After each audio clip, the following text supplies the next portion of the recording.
Hello students, in this video we will read the fourth chapter of English channel literature reader book, The Skipping Shoes. The Skipping Shoes means उछलने वाले जूते। अब kitty एक ऐसी लड़की थी जिसे कि कुछ भी करना पसंद नहीं था। She never wanted to do what people asked her. She said, I won't and I can't. मैं नहीं करूँगी और मैं नहीं कर सकती। For everything she was asked. One day, her mother gave her a new pair of shoes. I wish these were seven-legged boots like Jack the Giant Killer's. It would be easy to run errands all the time, Kitty said. अब एक दिन जब उसकी माँ ने उसे नए जोड़े जूते दिए तो वो खुद से ही बात कर रही होती है कि काश ये जूते जैक द जाइंट किलर के जूते की तरह हों, जिससे कि मैं अपने सभी छोटे मोटे काम एरेंड्स मीन्स स्मॉल पिटी वर्क्स पूरा कर सकूं। टू हर सरप्राइज, अब उसे सरप्राइज हुआ जब the shoes gave a skip, जब जूते खुद ही उछल पड़े and set her on her feet, और वो खुद के पाँव पे खड़ी हो गई। That scared some naughtiness out of her, वो नटखट तो थी लेकिन वो काफ़ी घबरा गई, थोड़ी सी घबरा गई। She stood looking at the curious shoes, वो उन शूज़ को देखती जा रही थी जिसके कि ब्राइट बटन्स जो थे वो ऐसे लग रहे थे जैसे उसकी तरफ पलके झपका रहे हों। While the heels tapped out a tune on the floor, और ऐसा लग रहा था जैसे कि उसकी जो शूज़ की जो हील्स हैं वो फ्लोर को टैप कर रही हों और एक ट्यून बना रही हों। इसके पहले कि वो एक कदम भी आगे बढ़ पाती, उसकी माँ ने किचन से आवाज़ दी, Kitty run and get 6 tomatoes from the garden please. Kitty जाओ और गार्डन से 6 टोमेटोज लेकर आओ। I don't want to begin Kitty with a wine.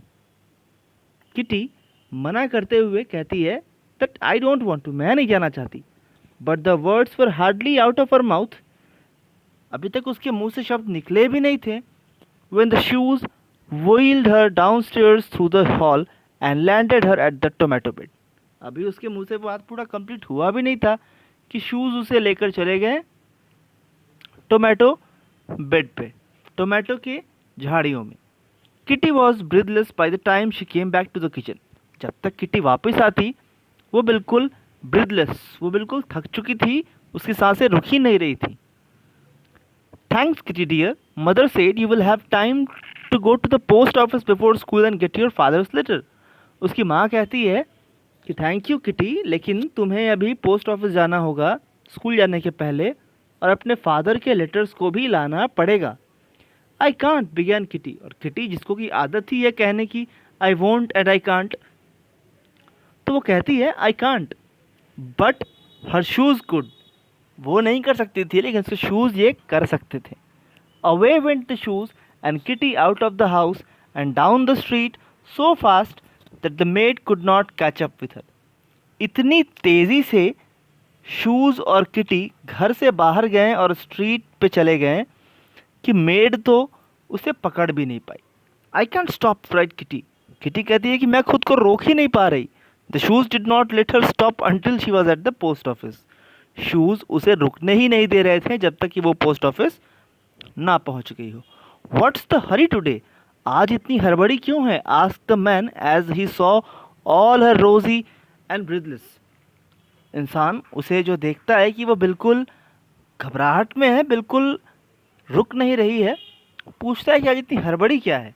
Oh I might be late for school, Kitty told the man, तो Kitty जवाब देती है कि मुझे लग रहा है कि मैं आज स्कूल के लिए लेट हो जाऊंगी। I will take off these horrid shoes as soon as I get home, Kitty खुद से ही बोलती है कि जैसे ही मैं घर पहुंचूंगी मैं इस भयानक से जूते को जल्द से जल्द निकालूंगी। I hope they will go back slowly और people will think I am crazy, मैं तो यही उम्मीद करती हूँ कि शूज़ जो हैं वो स्लोली जाएं, नहीं तो लोग यही समझेंगे कि मैं क्रेजी हूँ, मैं बिल्कुल पागल हो चुकी हूँ। किटी खुद से ही कहती है। As she took the letters and went away, the shoes walked calmly along till she came to the bridge. Shoes bridge तक तो काफ़ी आराम से आए। Walked calmly, she wanted to stop, वो रुकना चाहती थी।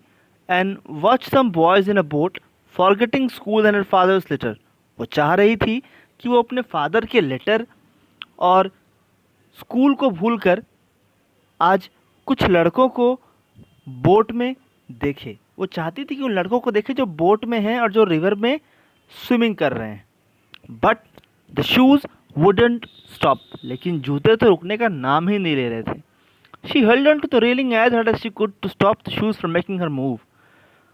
उसने रेलिंग को पकड़ लिया ताकि वो जितनी हिम्मत हो उतनी ताकत से शूज़ को मूव करने से रोक सके। But her feet went on and on till she get home, लेकिन उसके जो फीट थे वो बढ़ते ही जा रहे थे। सो किटी कहती है I want wear these horrid things another minute. वो कहती है कि मैं तो ये सब एक मिनट भी नहीं पहनने वाली। Sitting on the doorstep and trying to unbutton the shoes. वो कोशिश तो करती है अपने दरवाजे पे बैठकर, दरवाजे की सीढ़ियों पे बैठकर, कि वो इन जूतों को निकाल सके। Kitty struggled hard. किटी को काफ़ी कड़ी मेहनत करनी पड़ी। Getting red and very angry. वो बिल्कुल गुस्से में लाल हो चुकी थी। But not a button could she stir. लेकिन वो एक भी बटन हिला तक नहीं पाई। Time for school, run away little girl, call her mother as the clock struck 9। जैसे ही 9 बजे उसकी माँ ने कहा कि किटी अब तुम स्कूल जाओ, स्कूल की टाइम हो चुकी। I won't, said Kitty crossly. Kitty साफ मना करते कहती है कि नहीं, मैं नहीं जाना चाहती। But she had to, for her shoes danced her off and landed her at her desk. लेकिन उसे जाना पड़ा, उसे जाना पड़ा, क्योंकि उसके शूज़ उसे लेकर बड़ी तेज़ी से सीधा उसके स्कूल चले गए और उसे लैंड कर दिया, उसे रख दिया उसके डेस्क पे। Well I am not let, that's one comfort, she thought.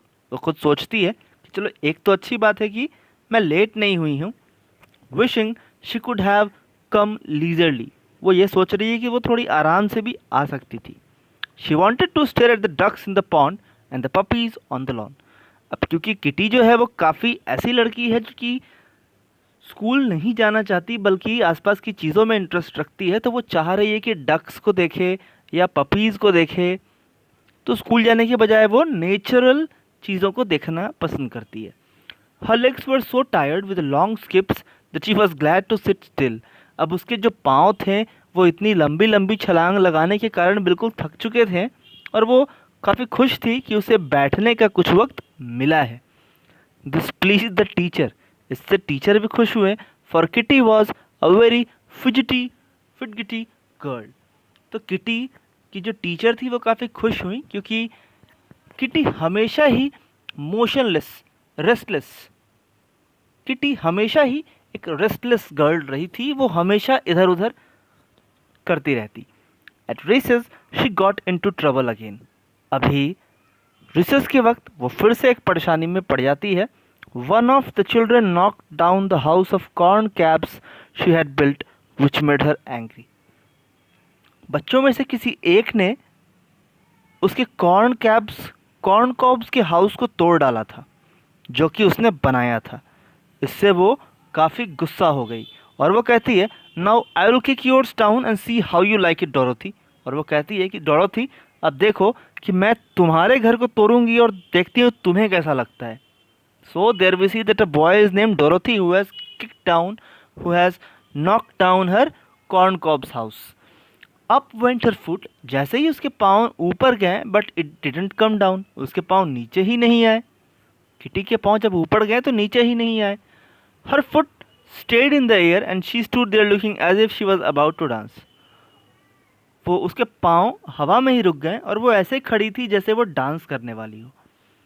सभी बच्चे ऐसा देखकर हंस पड़े but she could do nothing. लेकिन वो कुछ नहीं कर पा रही थी। So she told Dorothy in a great hurry, never mind if you didn't mean to, I will forgive you. वो कहती है कि अगर तुम ऐसा नहीं चाहते थे, अगर तुम सच में मेरा घर तोड़ना नहीं चाहते थे तो आई विल फॉरगिव यू, मैं तुम्हें माफ़ कर देती हूँ, मैं तुम्हें माफ़ कर दूँगी। Kitty's foot came down at once.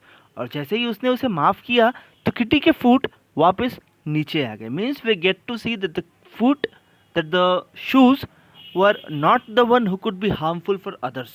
उसके शूज़ सही पर्पस के लिए थे, ना कि किसी रॉन्ग पर्पस के लिए। She felt so glad about it that she tried to be pleasant, fearing new trouble in those dreadful shoes. अब वो खुश थी और she tried to be pleasant, और वो खुश होने की कोशिश भी कर रही थी। हालांकि उसे डर भी था कि ये जो शूज़ हैं, ये जो भयानक से शूज़ हैं, वो उसे अब पता नहीं कौन से न्यू ट्रबल में फंसा दे। Suddenly she got an idea. तभी उसे एक आइडिया आया, what if she had power over them. अगर कितना अच्छा हो कि वो उस पर कंट्रोल करना सीख ले। So when one of the children wanted his ball which had bounced over the hedge, she kindly said, I will get it for you Willie. तो जब एक बच्चे ने अपने बॉल को काफ़ी दूर फेंक दिया झाड़ियों में बॉल को फेंक दिया या चला गया, तो वो कहती है कि I will get it for you Willie. Willie तुम रुको, मैं तुम्हारे लिए वो बॉल लेकर आती हूँ। In one neat leap Kitty was over the wall and back again with the ball. एक छलांग में ही किटी दीवार को पार कर बॉल लेकर वापस आ भी चुकी थी। How could you do it, cried the boys. लड़के पूछ पड़े कि ये तुमने कैसे किया, much surprised. None of them could dare to try such a high leap. किसी की हिम्मत तक नहीं थी इतनी ऊंची छलांग लगाने की। किसी भी लड़के में इतनी हिम्मत नहीं थी कि वो इतनी ऊंची छलांग लगा सके। Kitty laughed and began to dance. Kitty हंस पड़ी और डांस करना शुरू कर दिया उसने। Feeling pleased and proud to find there was a good side to the shoes after all. अब उसे काफ़ी गर्व हो रहा था, तो काफ़ी खुश थी क्योंकि शूज़ का एक अच्छा साइड भी था, और वो साइड था कि whenever she needed it for someone's help, the shoes helped him. She twirled and skipped about, taking calculated steps and airy little bounds. अब वो हवा में लहरा रही थी और उछल रही थी कैलकुलेटेड स्टेप्स के साथ। The little girls were charmed and tried to imitate her. और जो छोटी बच्चियां थीं वो उसके साथ खुश थीं और उसकी नकल करने की कोशिश कर रही थी। इमिटेट मीन्स नकल करना। But no one could and they stood in a circle watching her dance till the bell rang. लेकिन कोई भी उसके जैसा नहीं कर पा रहा था, because no other girl had these skipping shoes in their feet. तो बाकी लड़कियां उसे देखती रहीं जब तक कि इसका डांस चलता रहा और बेल ना बज गया। Then all of them rushed in to tell their teacher about it. और तब सभी बच्चे दौड़ पड़े अपने टीचर को इस स्किपिंग शूज़ के बारे में बताने को। Kitty kept her little secret about the strange new shoes, hoping to have good times now. किटी ने इसे एक सीक्रेट जैसा रखा इन स्ट्रेंज नए जूतों के बारे में, इस आशा के साथ कि अभी और कुछ अच्छे समय आने हैं। परहैप्स मोर एडवेंचर्स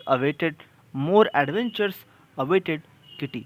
शायद ऐसा था कि किटी से कुछ नए एडवेंचर्स करवाने के लिए ये शूज़ उसकी लाइफ में आए थे। And the story has been abridged from The Skipping Shoes, written by Lisa May Alcott. So that's all about this chapter. That's all about this story. I hope you understand it. I hope you understood this. So that's all for this video. See you with another video of the same book in another video. So till then, thanks and goodbye.